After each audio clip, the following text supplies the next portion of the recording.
The Hyena's Tuckshop is an interactive children's play which retells the tragic events of children dying after eating suspected contaminated food from local spaza shops.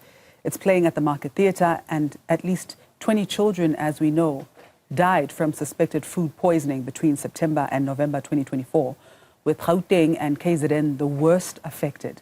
The production nudges children's curiosity by asking bold questions and instilling elements of caution while also being fun and educational. We're now joined in studio by creator and director Mongezi Ntukwana. Mongezi, good morning. Welcome to Newzroom Afrika.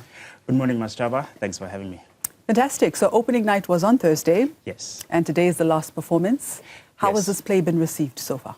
The play has been received very well. I do have some bad news.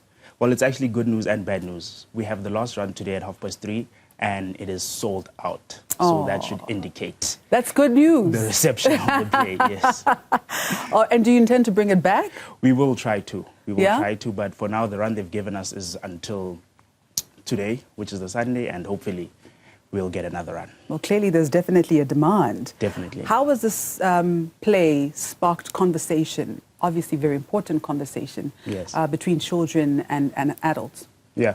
So the main thing we did try to do was to have conversation last outside of the theater and the auditorium. But then we also have the conversation happening as a live interaction throughout the play. So the fourth wall is constantly broken, and we actually give children the room to comment on what is happening. So those are the conversations that we've been having is, okay, cool, what do you think about what's happening here? Are you comfortable with it? And how can we change it? And what sort of guidelines can you give us to improve, or how can you apply what you see into your own communities? Tell us about the journey of Hyena's Tuckshop. Yes.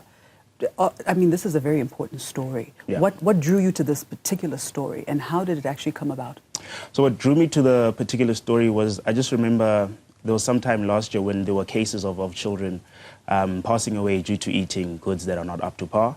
And I remember the story just sort of fizzling out. And it was just a scary factor for me that we don't know what long-term effects this has on people. So my heart bleeds for the mother who sent their child to buy some snacks at a tuck shop, and then that was the last time they ever saw their child alive.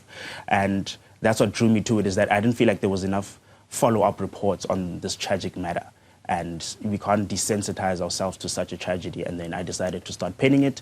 And then earlier this year, in February, we did a run at the National Children's Theatre. It was for the Young Directors Festival, and we did a 20-minute version of it.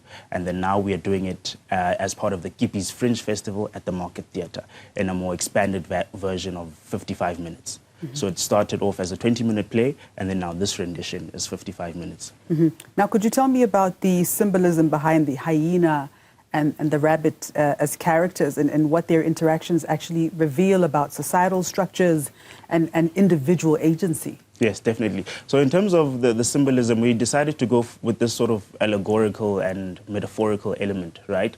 So we want to leave the hyena and the rabbit to be these people in a magical world, and we want to leave it open for interpretation. We're not in the business of necessarily pointing fingers at specific people. We want to sort of leave it for interpretation, so people can realize that, oh, in my community, this is the hyena, or in my community, this is a rabbit.